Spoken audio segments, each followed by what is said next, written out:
On the Radar with the CBS 17 Storm Team.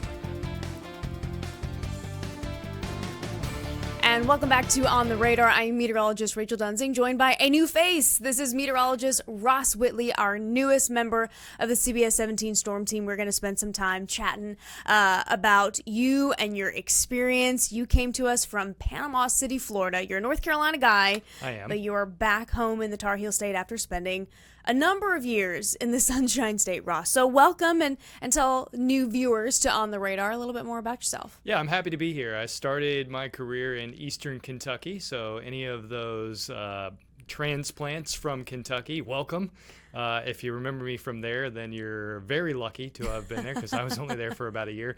Then went to Little Rock for a couple of years, and the last 7 years have been down in Panama City, working the hurricane capital of the world, the Gulf of Mexico, now Gulf of America. So a little controversy right off the start. So we're starting out on a hot topic. Right on a hot topic. We're just, probably going to gloss over that one a little bit, but we do want to spend a little bit of time, obviously, with our On the Radar show. We always talk about sort of the biggest weather topics, and right now that has been the tropical activity, or in this case, lack thereof. So we're going to spend a lot of time talking about that, especially because, Ross, you have so much experience with the tropics, spending the last 7 years, you said, right in the path of some pretty significant hurricanes, including Hurricane Michael back in 2018. And again, you have firsthand experience with that. So let's just, I guess, kind of get into that and tell people your experience with Michael, how it shaped you as a meteorologist, and everything that you have learned from that going forward. Sure, let's get into it.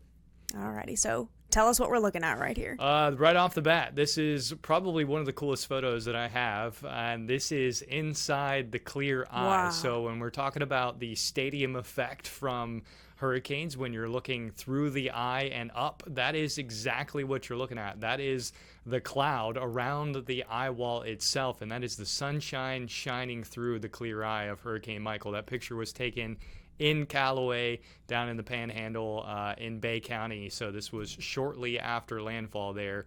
And if you can believe it, I actually got to watch a video where this picture was taken, and all you could hear is birds. Wow. And the reason for that is birds get trapped in the eye wall because it's a safe haven. You can see the weather actually looks quite nice there. Mm-hmm. It is somewhat ominous with the gray undertones as you're looking up through that cloud that just looks like a wall. Yeah. And that is the eye wall itself. And inside that eye wall, you're forcing winds down to the surface. And with Hurricane Michael, that was 150 to 165 miles per hour. So quite violent, but the calm in the center of the eye there, hearing birds in that video was quite eerie. So this is one of those really, really neat photos that very few actually get to experience or ever see or take. And it's certainly something that is extremely unique, not something I would ever wish upon any person in humanity ever, to have to go through that and see the clear eye like that, because that means you went through something really bad and you're getting ready to go through something really bad again, because the backside of that eye wall is getting ready to slam into you as well. Right, and that's what I was going to ask. At first, I was like, did you take this picture? And then I remembered, obviously, you were on air covering Michael, so you probably didn't have a chance to take this picture. So for you, at this moment, you were in the thick. I mean, how many hours straight were you on doing coverage? And then to see an image like this, I guess, what does that sort of do to you in the moment? You're trying to walk your viewers through this really terrifying situation, because I don't know if Ross mentioned it. I don't think you mentioned it earlier. You're actually the chief meteorologist at the station. I was. So you're the guy. Yeah. You had to walk people through this devastating hurricane. So when you're doing those hours and days upon coverage, and then you see something like this, did you have a chance to process it, or you process your feelings when you were seeing that? No, I think we don't really get the luxury of showing emotion when we're on air.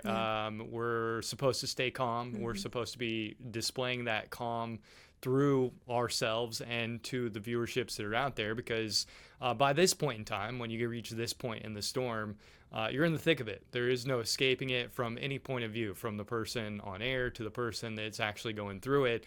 And so no matter what you're displaying, no matter what you're feeling, you're all in it together at that point in time, because we're all going through it. And we certainly were. You'll be able to see from a photo coming up right exactly where we were in that storm, and we were just on the western side of the eye wall. So we went on air, and this is the satellite picture taken at landfall. So landfall of a tropical system is when the center of the storm is perfectly perpendicular to the coast. So half of the storm is now on shore, which means it dissects the coastline. So if it's just a portion of the eye that just skirts the coastline, that's not technically a landfall. Right. Landfall is when you get halfway through the center of the storm. So this was at about 12:15 Central Time, about 1:15 Eastern Time, and we were where you see the clearness there. The station was located just about 2 miles to the west of where that clear eye was. Wow. So we were in the eye wall for about 2 hours, and the best way to describe it, a lot of people talk about the freight train effect when you have a tornado coming toward you. This is more like a jet plane was parked over the top of the building for about 2 hours. That's what it sounded like, just a jet engine hovering above the station, just a constant roar and an occasional rattle. We didn't know it at the time, but we actually had the church that was next to our station. Its roof was on top of our roof. So anytime the wind would gust, it would pick that roof up and slam it down into our roof, and our whole building would just shake. So we had on air, we had dust raining down on us. We had the light grid above us just swaying back and forth constantly. And yet we were supposed to be calm. So we were supposed to be going through this with everybody in calm. And I don't think that anyone in that room or in that building was calm at any point in time. Absolutely not. Yeah. I think we were pretty much all in shock together. But we had a job to do, and we were doing it the best we could, and surviving the situation as everybody else that was in the Panhandle at that time was doing. So Yeah. you do what you can. Yeah. And you and I have had sort of conversations about this already, like off air, like as we're sitting back in the weather center. But I guess explain to people at home, how does that change who you are as a meteorologist and forecasting going forward and communication going forward? Because this is, for lack of a better phrase, kind of a traumatizing event for a lot of people.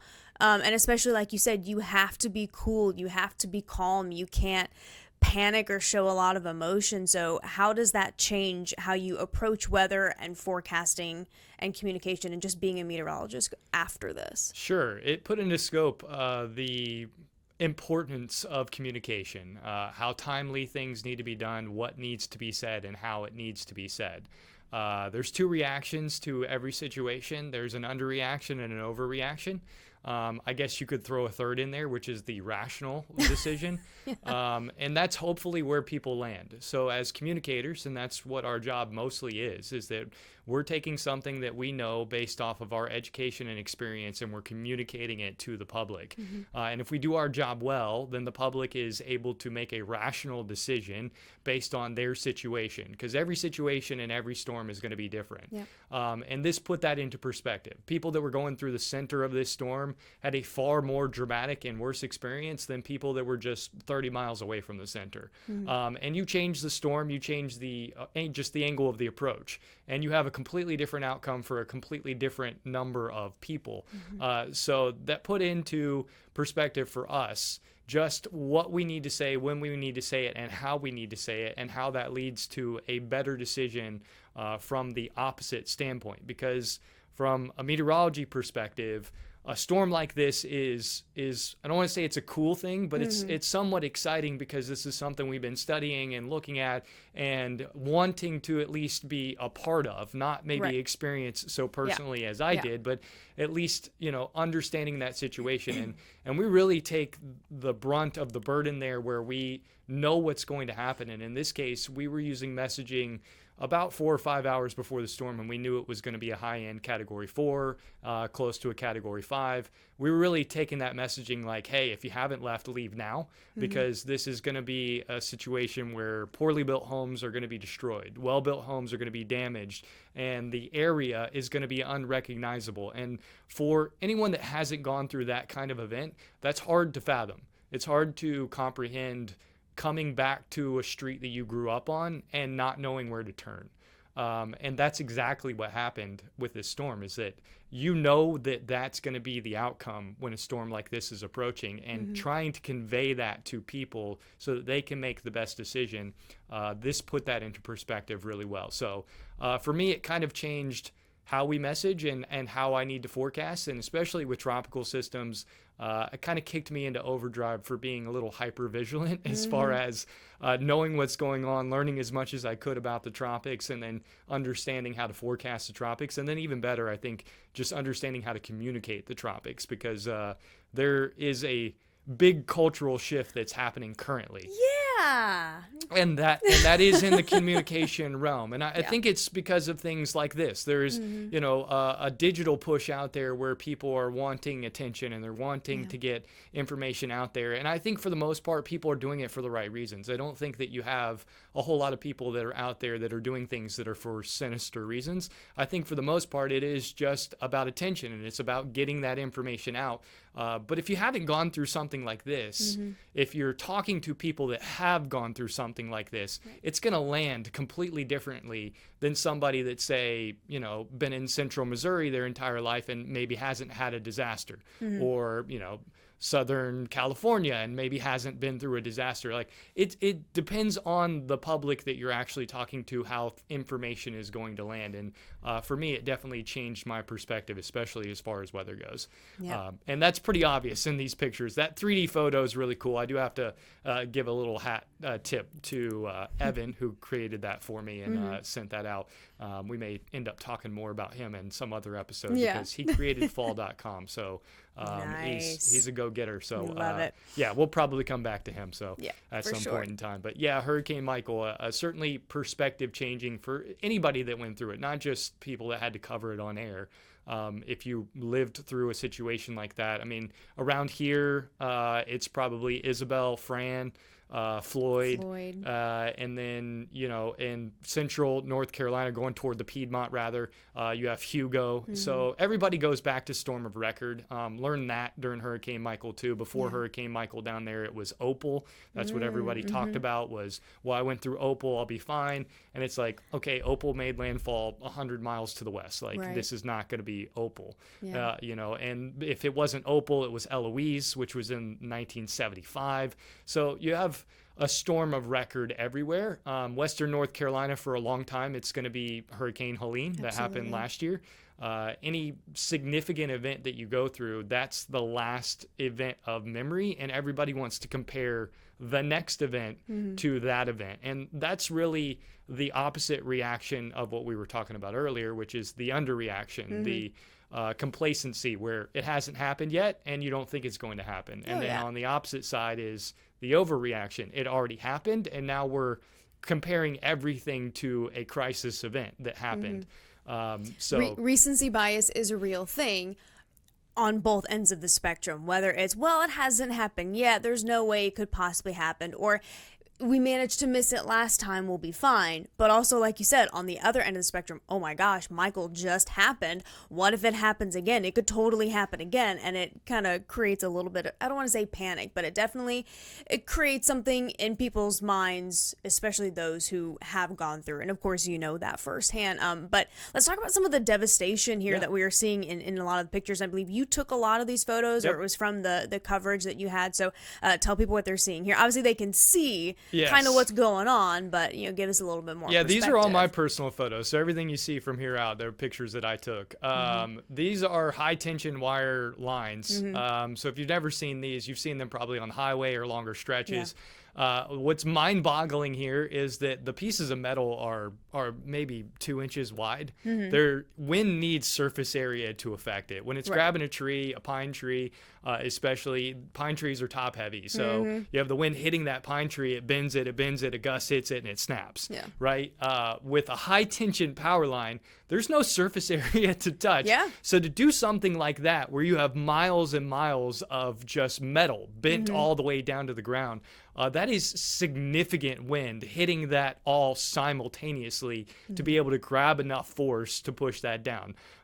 If you want to get real nerdy, wind pressure itself is not really that high. So it's speaking of like PSI, a 90 mile per hour wind is only putting around like 1 point of PSI, pressure per square inch. But if you add that over a large surface area, say your garage, or for this example, Jinx Middle School, you're creating a lot of force over every inch of that material, and that inevitably causes the damage. And with wind, especially in hurricanes or tornadoes, you chip away and you get one little hole, and then wind just finds a way to really exploit that hole and then rip it apart. And that's what you see right here in the gym. So it's likely that one portion of, say, the roof or material on that wall failed, and then once that happened, the rest of the structure was going out. So that was quite devastating and shocking to see that. That gym was actually less than a mile away from where we were at the station. So wow. what you saw there was actually a mile to the north and west, so away from the eye wall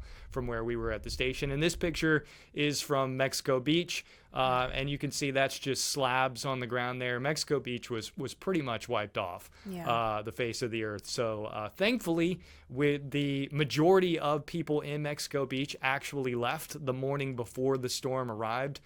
So they were kind of leaving as the storm was coming in, and thank goodness for that, because you can see what happened there. Majority of the homes were wiped away. Before and top there, that is Mexico Beach on aerial footage, and then on the bottom there, that is after. And the majority of that damage was done by storm surge. So there was about 15.5-foot storm surge that went in there, and then if you add waves on top of that, it crested at about 17.5 feet. So basically, the first 2 blocks of Mexico Beach were gone. Just storm surge took those homes, wiped them off the foundation. Wind really ripped them apart before the storm surge got there. And then everything you're seeing there on the bottom where you're seeing the squares, that's where homes were, obviously, and were no longer afterwards. So, yeah, mass devastation, especially on the eastern side of the eye wall. We always say you hide from wind, you run from water. Yep, and this is the exact reason why, because storm surge doesn't mess around.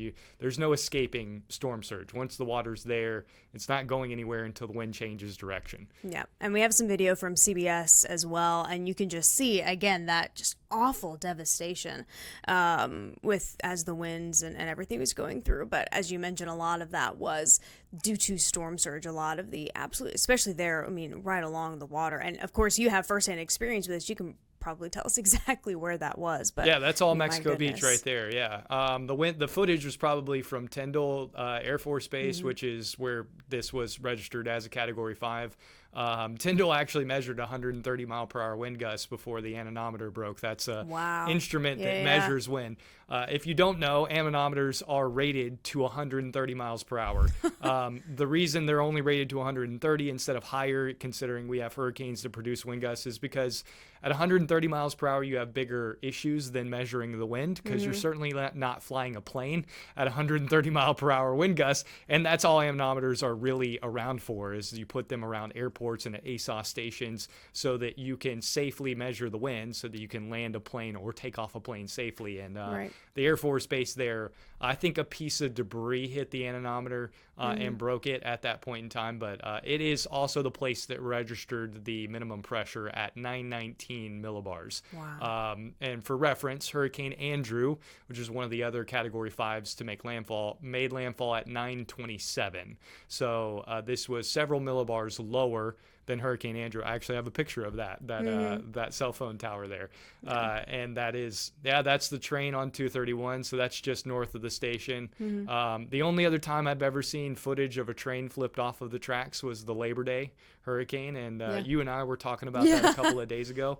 The Labor Day, speaking of pressure, is probably, outside of maybe Hurricane Gilbert before it made landfall, is probably the lowest pressure landfalling lowest pressure storm ever recorded. It had a pressure down of 889, which is, again, hate to use this word again, but it's unfathomable. That is something like that is such a low pressure that it just shouldn't exist in nature. And when that happens, you get the result like this. You get just mass devastation. I think the estimation of tree loss in the Panhandle was 77 million trees fell. Oh man. So you took a place that was a fairy tale as far as tree canopy and tree coverage, and you turned it into A lumber yard. Yeah. Yeah. Basically everyone around the Panhandle had trees on their home or some kind of damage to deal with. So yeah, it was a crazy event. It was something I certainly don't wish upon anyone, not even my worst enemies. don't want anyone to have to go through something like that, because it is perspective changing and life altering no matter what you do or how you go through it. Yeah. And again, this is Mexico Beach. You could see the pier there, and then you can see the result afterwards. Gone. It's just it's just gone. I also thought it was a little crazy because of all the tannins that washed into the water, the change in water color. Yeah, anytime something like that happens, it's like, wait, where did our crystal clear water go? Where did our nice pretty water go? And then it's just gross, just like everything else after a hurricane or a natural disaster. I mean, it's so heartbreaking. And honestly, we could probably spend the entire On the Radar episode talking about your experience with Michael, but we did promise that we were going to talk about what's going on in the tropics. Yeah. And so we're going to send it to break so that we can get you some of that latest information on what's going on. So we'll take a quick break and we'll explain more about that coming up.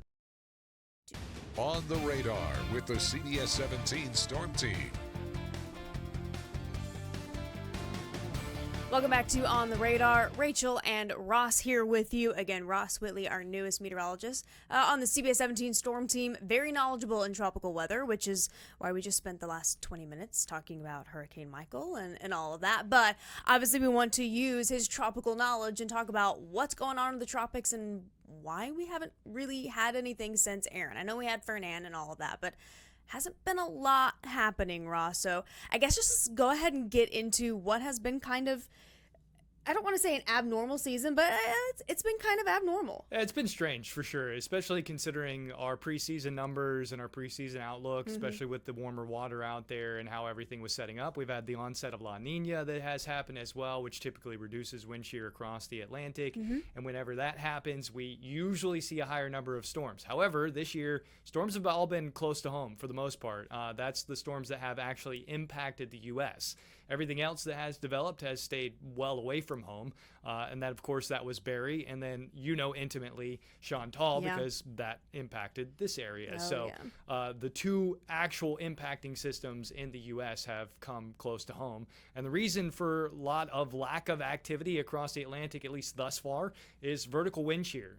You've heard a lot about dry air, Saharan dust. That gets in the headlines quite a bit. But mostly what's going on out there, and the reason things are so stable, is because we have wave breaking, which we'll explain in a minute, and we have TUTS out there, which is tropical upper tropospheric troughs.